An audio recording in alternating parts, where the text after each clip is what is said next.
ओम शांति। आज 15/3/2021 महावाक्य बाबा कहते मिठे बच्चे प्रत्येकंकर पाप को शोषी नेला वाला फर्स्ट क्लास ब्लटिंग पेपर एकमात्र शिव बाबा ही अटंती।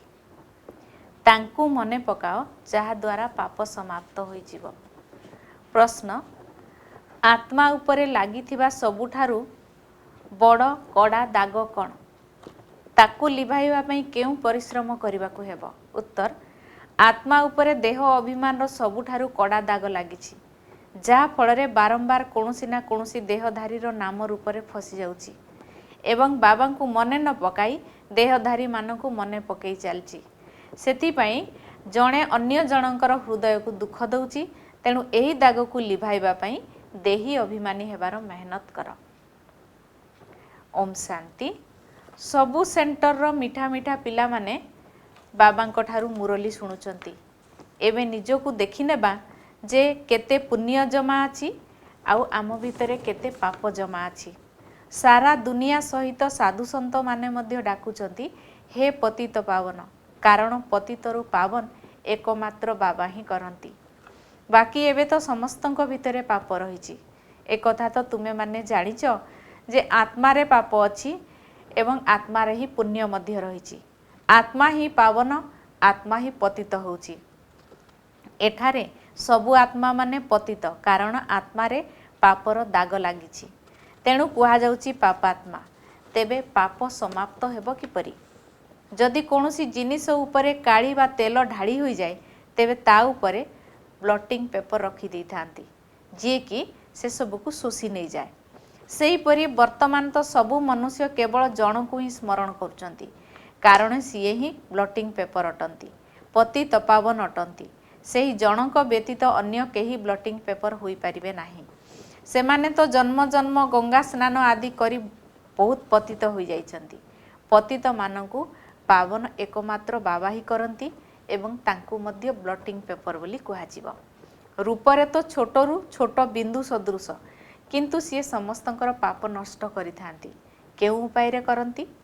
केवल एतिकी कुहंती, मते अर्थात ब्लटिंग पेपर को स्मरण कर। मु चैतन्य तुमको आउ कोनोसी कष्ट देउ नाही। तुमे आत्मा मध्य बिंदु एवं मु मध्य बिंदु। बाबा कहउचंती केवल मते मने पकाओ, तेबे तुमर सबु पाप समाप्त होइजिवो। एबे प्रत्येक निज निज हृदय को पचार जे जोग द्वारा आमर केते पाप नष्ट होइछि, केते पाप मु करिछि, बाकी केते पाप रहिछि। एकथा जणा पड़िबो किपरि? अन्य मानकु मध्य एही रास्ता देखाई चलो जे एकमात्र ब्लटिंग पेपर शिव बाबा को स्मरण कर।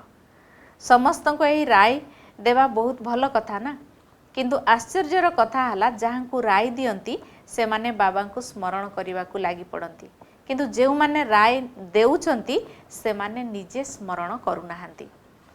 जी राय दियंती से माने बाबा को बहुत स्मरण करती। बाबा कहउचंती तांकर सेथिपई पाप कटि न थाए। पतित पावन तो जन को ही कहा जाउची। पाप तो अनेक प्रकार रो, काम विकार रो पाप, देह अभिमान रो प्रथम नंबर पाप, जहा कि सबुठारु बहुत खराब। एबे बाबा कहउचंती देही अभिमानी हुओ। जेते जेते मते मने पकाइबो तुम भितर जो खाद चढ़ी ता भस्म होइजिवो। तेणु निजे जोगयुक्त होई रहिबाकु हेबो एवं अन्य मानकु मध्य रास्ता देखैबाकु हेबो। जेते अन्य मानकु तुमे बुझेइबो तुमर मध्य कल्याण हबो। तेणु एही धंदारे लागि जाओ। अन्य मानकु मध्य एही कथा बुझेइबाकु हेबो जे बाबांकु स्मरण करले तुमे पुण्य आत्मा होइजिवो। तुमर काम हैला अन्य मानकु एही कथा जणाओ जे पतित पावन केवल जणे। जदिओ तुमे ज्ञान नदी माने अनेक अछ, किंतु तुमे माने समस्तंकु कहउच जे सेही जण को स्मरण कर। सेही जणे ही पतित पावन अटंती। तांकर बहुत महिमा रहिछि। ज्ञानर सागर मध्य से ही अटंती। सेही जणे बाबा को स्मरण करिबा एवं देही अभिमानी होई रहिबा गोटिए कथा, किंतु बहुत कष्टकर कथा। बाबा केवल तुम पई कहू नाहंती, अर्थात मधुबन निवासी पई कहू नाहंती, परंतु बाबा को दृष्टि रे तो सबु सेंटर संतान माने अछंती। बाबा तो समस्त को देखुचंती ना। जेउठारे भल भल सेवाधारी पिला माने रहुचंती ताहा शिव बाबांकर बगीचा। ଯେଉଁଠି ସୁନ୍ଦର ବଗିଚା ହୋଇଥିବ ବାବା ତାକୁ ମନେ ପକାଇବେ। ଯଦି କୌଣସି ଧନୀ ବ୍ୟକ୍ତିଙ୍କର 4-5ଟି ପିଲା ଥିବେ ତାଙ୍କ ଭିତରୁ ଯିଏ ବଡ଼ ପୁଅ ହୋଇଥିବ ତାଙ୍କୁ ହିଁ ସମସ୍ତେ ମନେ ପକାଇବେ। ଫୁଲ ମଧ୍ୟ ଭିନ୍ନ ଭିନ୍ନ ପ୍ରକାରର ଥାଏ ନା। ବାବା ମଧ୍ୟ ନିଜର ବଡ଼ ବଡ଼ ବଗିଚା ଅର୍ଥାତ୍ ବଡ଼ ସେଣ୍ଟର ଗୁଡ଼ିକୁ ସ୍ମରଣ କରୁଛନ୍ତି। କାହାକୁ ବି ରାସ୍ତା ବତେଇବା ବହୁତ ସହଜ। କେବଳ ଏତିକି କହିବାକୁ ହେବ ଯେ ତୁମେ ବାବାଙ୍କୁ ମନେ ପକାଅ। ସିଏ ହିଁ ପତିତ ପାବନ। ସେ ନିଜେ କହୁଛନ୍ତି ମୋତେ ମନେ ପକାଇଲେ ତୁମର ପାପ ଭସ୍ମ ହୋଇଯିବ। ସିଏ ସାରା ଦୁନିଆ ପାଇଁ କେତେ ଫାର୍ଷ୍ଟ କ୍ଲାସ୍ ବ୍ଲଟିଂ ପେପର। ସମସ୍ତେ ତାଙ୍କୁ ହିଁ ମନେ ପକାଉଛନ୍ତି। କାହାକୁ ବି ରାସ୍ତା ବତେଇବା କେତେ ସହଜ। କେବଳ ଏତିକି କହିବାକୁ ହେବ ଯେ ଶିବ ବାବାଙ୍କୁ ସ୍ମରଣ କର।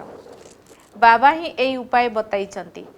ବାବା କହୁଛନ୍ତି ମୋତେ ମନେ ପକାଇଲେ ତୁମର ଦେହ ଅଭିମାନର ଯେଉଁ ଦାଗ ରହିଛି ତାହା ଲିଭିଯିବ।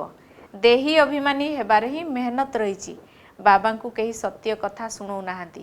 କେହି କେହି ଚାର୍ଟ ଲେଖି ମଧ୍ୟ ପଠାଉଛନ୍ତି, ପୁଣି ଥକି ଯାଉଛନ୍ତି।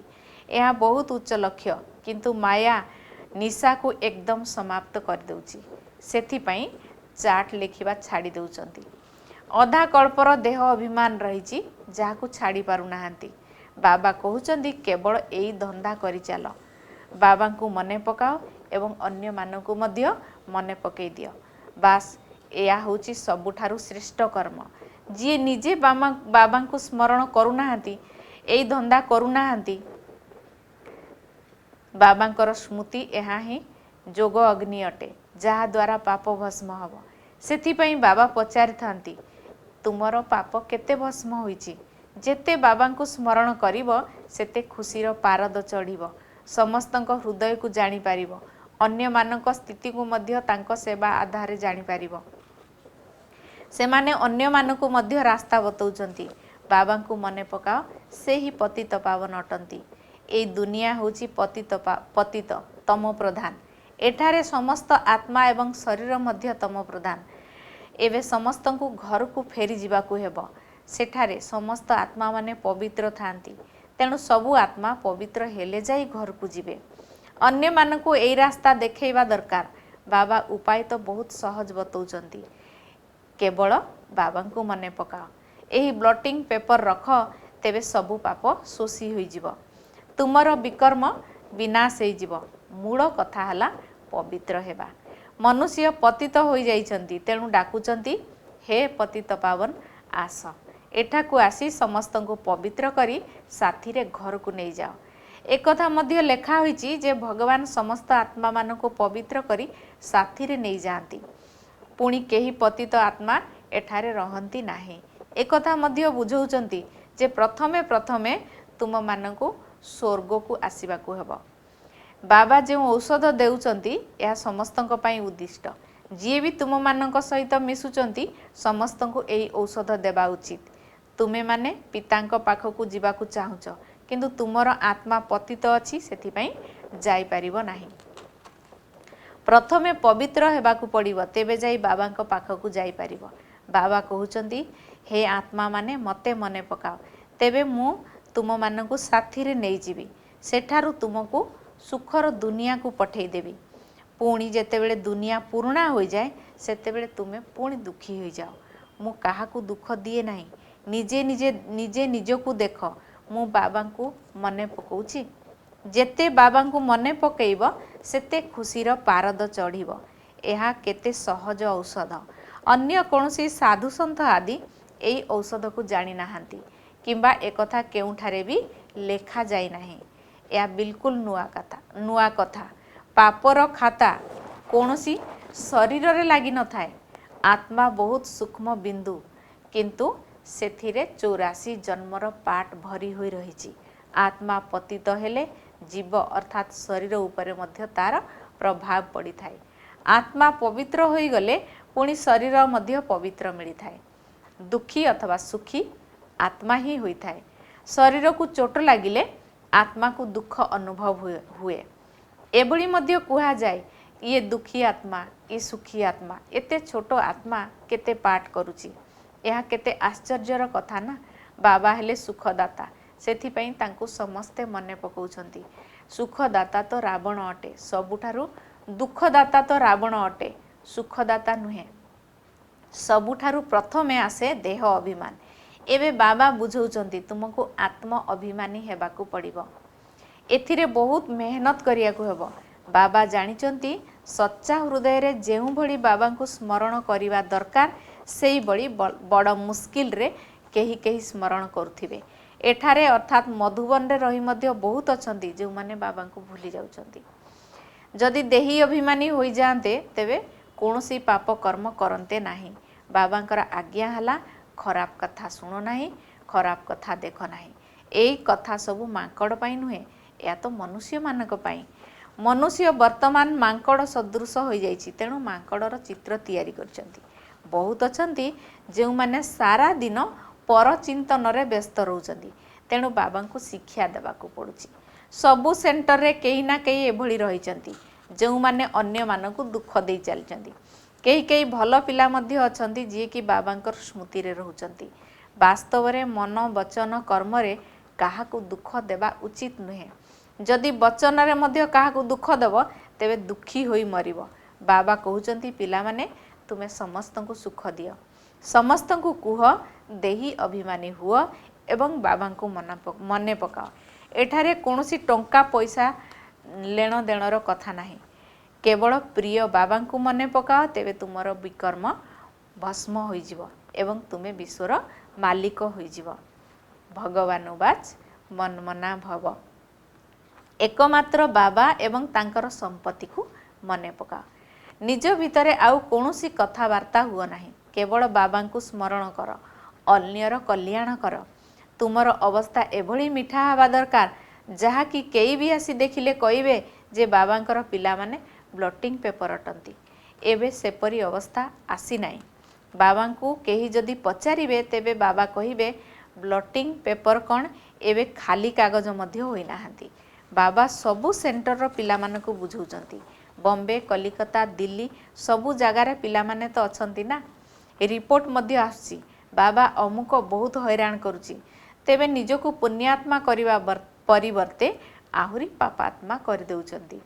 बाबा को केही पचारले बाबा तुरंत कहि देई परिबे, सी बाबा तो सबु किछि जानिचंती ना, तांको पाखरे सारा हिसाब किताब अछि। एही बाबा मध्य कहि परिबे, चेहरा रु ही सबु किछि जणा पड़ी जाए।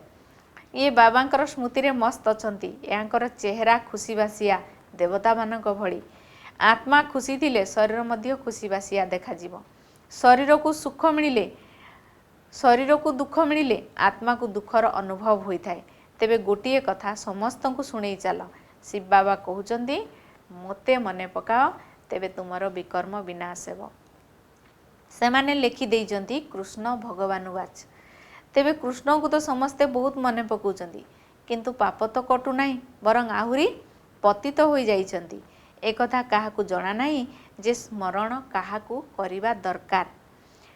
परमात्मा रूप कौन? जदि परमात्मा सर्वव्यापी तेबे जेपरी आत्मा बिंदु अर्थात तारका सदृश, सेही बड़ी परमात्मा मध्य तारका सदृश।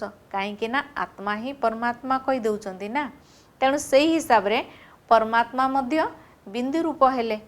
तेबे सेही छोट बिंदु ही ब्रह्मांक शरीर रे प्रवेश करी समस्त बिंदु मानकू कहउचंती पिला माने केवल मते मने पकाओ। सीए मध्य कर्मेंद्रिय द्वारा कहउचंती। कर्मेंद्रिय बिना तो आत्मा शब्द करि पारिबो नाही। तुमे कहि पारिबो आत्मा परमात्मा को रूप तो एका भली। परमात्मा को बड़ लिंग बा अन्य किछि कहि पारिबो नाही। बाबा कहउचंती मु मध्य तुम भली बिंदु, किंतु पतित पावन एवं तुम समस्तंकर आत्मा मध्य पतित। यह केते सीधा कथा। तेबे तुमे माने देही अभिमानी होई मते मने पकाओ एवं अन्य मानको मध्य एही रास्ता बताओ। मु तो केवल दुईटी कथा कहूची, मनमना भव। पुणी टिके विस्तार रे बुझौची जे सब हेला शाखा प्रशाखा। प्रथमे सत्व प्रधान, पुणी सत्व रजो तमरे आस्थांती। पुणी पाप आत्मा हेबा द्वारा केते दाग लागी जाई थाए। सेही दाग लिभिबो किपरि? सेमाने भाबुचंती गंगा स्नान द्वारा पाप धोई होई जिवो, किंतु ताहा तो शरीरर स्नान। आत्मा बाबा को मने पकैबा पई कहउचंती, जहा द्वारा आत्मा पावन होई जिवो, जहा को जोगर यात्रा मध्य कुहा जाए। यह केते सहज कथा जहा कि बाबा प्रत्येक दिन बुझौचंती। गीता रे मध्य एक कथा ऊपरे बहुत जोर दिया जाइछि। मनमना भव। वर्षा तो मिलिବ निश्चित, केवल मते मने पकाओ जहाद्वारा पाप कटिब। बाबा अविनाशी ब्लटिंग पेपर। बाबा कहउचंती मते मने पकेଇବା द्वारा तुमे पवित्र हो जाउछ, पुणी रावण पतित कर देइछि। तेबे एभଳି बाबांकु मने पकेଇବା दरकार ना। एभଳି ମଧ୍ୟ ହେଉଛି କେହି କେହି ମତେ ମନେ ପକାଉନାହାନ୍ତି, ତେବେ ସେମାନଙ୍କର ଅବସ୍ଥା କ'ଣ ହେବ? ବାବା ବୁଝଉଛନ୍ତି ପିଲାମାନେ ଅନ୍ୟ ସବୁ କଥାକୁ ଛାଡ଼ି ଦିଅ, କେବଳ ଗୋଟିଏ କଥା ମନେ ରଖ, ଦେହୀ ଅଭିମାନୀ ହୁଅ ଏବଂ ମୋତେ ମନେ ପକାଅ। ବାସ୍ ଏକଥା ତ ଜାଣିଛ, ଆତ୍ମା ଗୋଟିଏ ଶରୀର ଛାଡ଼ି ଆଉ ଗୋଟିଏ ନେଇଥାଏ। କେବେ ବି ଜଣେ ଅନ୍ୟ ଜଣଙ୍କର ହୃଦୟକୁ ଦୁଃଖୀ କରିବା ଉଚିତ ନୁହେଁ, ପରସ୍ପରକୁ ସୁଖ ଦେବା ଉଚିତ। ତୁମର ଧନ୍ଦା ହିଁ ଏହା ଅଟେ। ବହୁତ ପିଲା ଅଛନ୍ତି ଯିଏକି ଅନ୍ୟମାନଙ୍କୁ ଦୁଃଖ ଦେଇ ଚାଲିଛନ୍ତି, ପରସ୍ପରର ଦେହର ସ୍ମୃତିରେ ବାନ୍ଧି ହୋଇ ରହିଛନ୍ତି, ସାରା ଦିନ ପରସ୍ପରକୁ ମନେ ପକାଇ ଚାଲିଛନ୍ତି। ମାୟା ବହୁତ ଚତୁର। ବାବା ନାମ କହୁନାହାନ୍ତି, ସେଥିପାଇଁ ବାବା କହୁଛନ୍ତି ପିଲାମାନେ ଦେହୀ ଅଭିମାନୀ ହୁଅ। ଜ୍ଞାନ ତ ବହୁତ ସହଜ, କିନ୍ତୁ ଯୋଗ କରିବା କଷ୍ଟ। ସେହି ଜ୍ଞାନ ତ ପୁଣି ବି 12-15 ବର୍ଷ ପର୍ଯ୍ୟନ୍ତ ପଢ଼ିବାକୁ ପଡ଼ିଥାଏ। ସେଥିରେ ପୁଣି କେତେ ବିଷୟ ମଧ୍ୟ ରହିଥାଏ। ଏହି ଜ୍ଞାନ ତ ବହୁତ ସହଜ। ଡ୍ରାମାକୁ ଜାଣିବା ଯେପରି ଏକ କାହାଣୀ ଅଟେ। ମୁରଲି ଶୁଣେଇବା କୌଣସି ବଡ଼ କଥା ନୁହେଁ, ଯୋଗ କରିବା ବହୁତ ମୁସ୍କିଲ କଥା। ଶେଷରେ ବାବା ପୁଣି କହିଦେଉଛନ୍ତି ଡ୍ରାମା, ତଥାପି ତୁମେ ପୁରୁଷାର୍ଥ କରିଚାଲ, ବାବାଙ୍କୁ ଯୋଗ କର। ଯେଉଁ ଯୋଗ ଅଗ୍ନି ଦ୍ୱାରା ତୁମର ପାପ ଭସ୍ମ ହେବ, କିନ୍ତୁ ଭଲ ଭଲ ପିଲାମାନେ ମଧ୍ୟ ଏଥିରେ ଫେଲ୍ ହୋଇଯାଉଛନ୍ତି। ଆଚ୍ଛା, ଓମ୍ ଶାନ୍ତି। ଧାରଣା ପାଇଁ ମୁଖ୍ୟ ସାରାଂଶ ନମ୍ବର 1, କେବେ ବି କାହାର ହୃଦୟକୁ ଦୁଃଖୀ କରିବାର ନାହିଁ, ସମସ୍ତଙ୍କୁ ସୁଖ ଦେବାକୁ ହେବ। ନିଜେ ଏକମାତ୍ର ବାବାଙ୍କ ସ୍ମୃତିରେ ରହିବା ସହିତ ସମସ୍ତଙ୍କୁ ବାବାଙ୍କର ସ୍ମୃତି ଦେବାକୁ ହେବ। ନମ୍ବର 2, ପାପର ଦାଗକୁ ଲିଭେଇବା ପାଇଁ ଦେହୀ ଅଭିମାନୀ ହୋଇ ଅବିନାଶୀ ବ୍ଲଟିଂ ପେପର ବାବାଙ୍କୁ ମନେ ପକାଇବାକୁ ହେବ। ନିଜର ଅବସ୍ଥାକୁ ଏଭଳି ମିଠା କରିବାକୁ ହେବ ଯାହାକି ଆମ ଦ୍ୱାରା ସମସ୍ତଙ୍କର କଲ୍ୟାଣ ହେଉଥିବ। ବରଦାନ, ନିଜର ସହଯୋଗ ଦ୍ୱାରା ନିର୍ମଳ ଆତ୍ମାମାନଙ୍କୁ ସମ୍ପତ୍ତିର ଅଧିକାରୀ କରାଉଥିବା ବରଦାନୀ ମୂରତ ହୁଅ। ନିଜର ସହଯୋଗ ଦ୍ୱାରା ନିର୍ମଳ ଆତ୍ମାମାନଙ୍କୁ ସମ୍ପତ୍ତିର ଅଧିକାରୀ କରାଉଥିବା ବରଦାନୀ ମୂରତ ହୁଅ। ବର୍ତ୍ତମାନ ନିଜର ବରଦାନୀ ମୂରତ ଦ୍ୱାରା ସଂକଳ୍ପ ଶକ୍ତିର ସେବା କରି ନିର୍ବଳ ଆତ୍ମାମାନଙ୍କୁ ବାବାଙ୍କର ନିକଟବର୍ତ୍ତୀ କର। କାରଣ ଅଧିକାଂଶ ଆତ୍ମାମାନଙ୍କ ଭିତରେ ବର୍ତ୍ତମାନ ଏହି ଶୁଭ ଇଚ୍ଛା ଉତ୍ପନ୍ନ ହେଉଛି ଯେ ଆଧ୍ୟାତ୍ମିକ ଶକ୍ତି ଯାହା କିଛି କରିପାରିବ ତାହା ଅନ୍ୟ କେହି କରିପାରିବେ ନାହିଁ। କିନ୍ତୁ ଆଧ୍ୟାତ୍ମିକତାର ବିସ୍ତାରରେ ଚାଲିବା ପାଇଁ ନିଜକୁ ଶକ୍ତିହୀନ ମନେ ପକାଉଛନ୍ତି। ସେମାନଙ୍କୁ ନିଜର ଶକ୍ତି ଆଧାରରେ ସାହସ ରୂପୀ ପାଦ ଦିଅ, ତେବେ ଯାଇ ସେମାନେ ବାବାଙ୍କ ନିକଟକୁ ଆସିପାରିବେ। ସେଥିପାଇଁ ଏବେ ବରଦାନୀ ମୂରତ ହୋଇ ନିଜର ସହଯୋଗ ଦ୍ୱାରା ସେମାନଙ୍କୁ ବାବାଙ୍କର ସମ୍ପତ୍ତିର ଅଧିକାରୀ କରାଅ। ସ୍ଲୋଗାନ, ନିଜର ପରିବର୍ତ୍ତନ ଦ୍ୱାରା ସମ୍ପର୍କ, ବାଣୀ ଏବଂ ସମ୍ବନ୍ଧରେ ସଫଳତା ପ୍ରାପ୍ତ କରୁଥିବା ଆତ୍ମା ହିଁ ସଫଳତାର ମୂର୍ତ୍ତି ଅଟନ୍ତି। ଆଚ୍ଛା, ଓମ୍ ଶାନ୍ତି।